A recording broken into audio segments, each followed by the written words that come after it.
আসসালামু আলাইকুম। ফ্রিল্যান্সিংয়ের মাধ্যমে আমরা যে অর্থ উপার্জন করে থাকি সেটি হালাল কি না, অফলাইনে যেমন নির্ভর করে আমরা কোন কাজ করছি তার উপরে আমাদের উপার্জনটা হালাল নাকি হারাম, আমাদের উপার্জনটা হালাল কি হারাম কোন কাজ, একইভাবে আমরা অফলাইনে যে কাজ করছি তার উপর নির্ভর করছে আমাদের উপার্জনটা হালাল নাকি হারাম।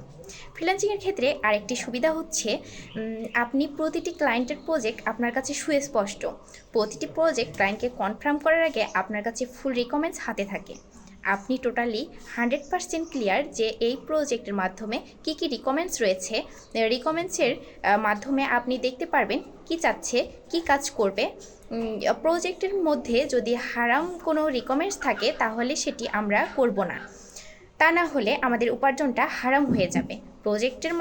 প্রজেক্টের মাধ্যমে যে রিকমেন্ডসগুলো হালাল থাকবে আমরা সেই কাজটাই করব, তাহলে আমাদের উপার্জনটা হালাল হবে। আশা করি বুঝতে পারছেন।